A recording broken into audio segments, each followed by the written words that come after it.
Baby, you give me ice and fire.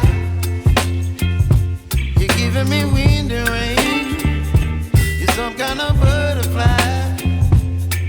Baby, you give me midnight. Hey everyone, my name is Rihanna and welcome to my channel. This braiding hair is from Sensational. It was purchased from my local hair store. It's pre-stretched, 24 inches, and the color is 350, which is like a dark orange or copper red color. Each pack comes with 3 bundles of hair. The bundles are decently sized and the hair feels pretty soft and coarse. The hair also comes to about my waist, and for reference, I'm 5'3".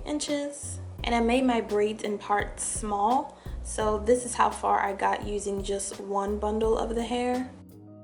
And to start off the knotless braid, I put a small amount of Shine and Jam on my roots.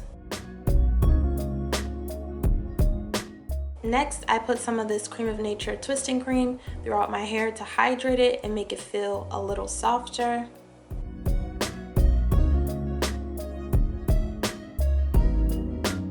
And before I start braiding, I take a small section of braiding hair and divide it into 3 or 4 smaller sections of hair.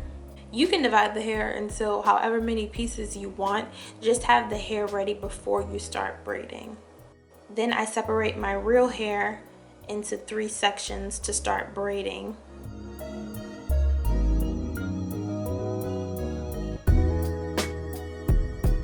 And then I just start the braid like so, like you'd start a normal braid. And I make sure my grip on my hair is nice and tight. Then I use my right hand to grab the small piece of braiding hair that I'll be adding to the braid. I place the braiding hair in between my index finger and thumb and make sure my grip on the hair is firm and tight. And I begin braiding again, making sure the braiding hair and my hair are both secure and that the braiding hair won't slide out. Now I'm going to do the same with the other pieces of braiding hair as well. And I'll just do this until I've added in all the pieces of braiding hair that I'll need.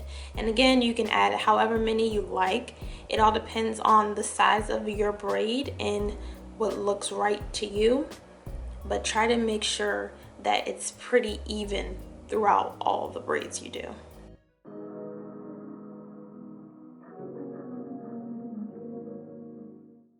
Then I flip my hands to braid in this more comfortable underhand position, and I add more Shine and Jam to my real hair as I braid.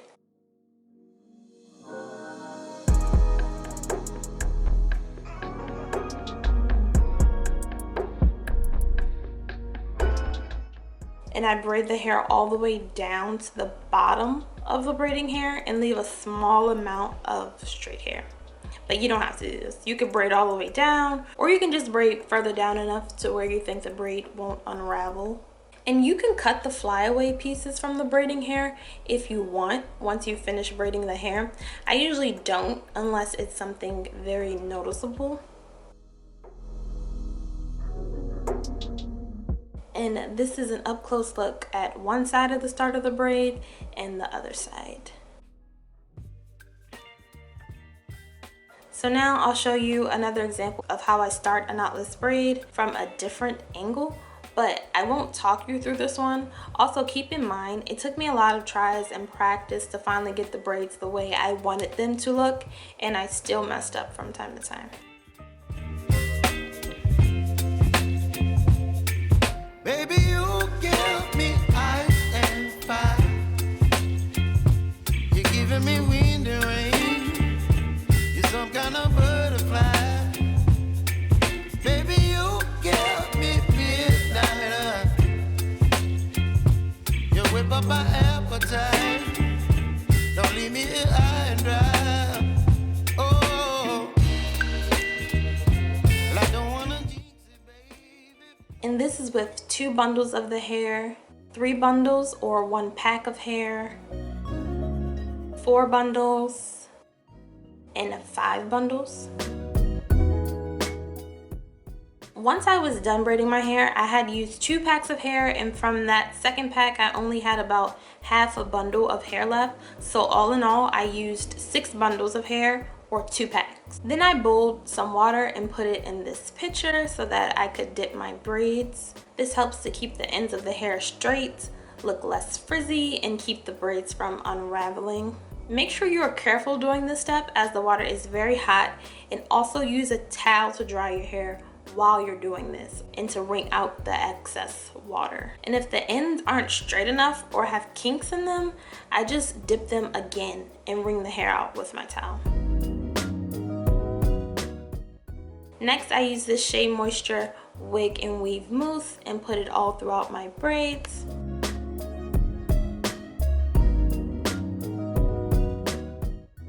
Lastly, I use this Style Factor Edge Booster and my edge brush to do my baby hairs.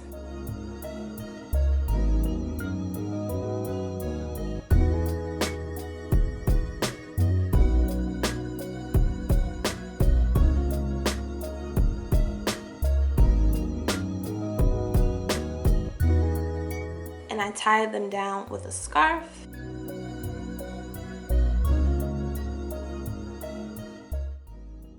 So this is the finished look. I think the hairstyle turned out really cute. All in all, it took me about 15 hours to do this style over a few days. And I was hesitant to do box braids with this color, even though I've worn this color with faux locks before. But I think it complements my skin tone really well.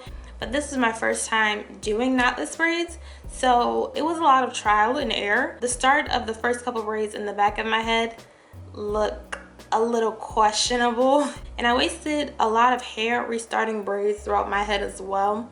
But the braids in the middle and top of my head look way better because I was getting used to doing the knotless style. And I usually prefer doing smaller braids, even though they take more time. But I think the knotless look is harder to do with smaller parts in braids because you have less hair to grip. I will say that the knotless braids definitely feel more comfortable than the regular box braids with the knots I normally do, because I feel less tension on my roots and my scalp. But I'll definitely do the knotless look again. Let me know what you thought of this hairstyle and what other styles you want to see from me. And as always, thanks so much for watching. I'll see you next time.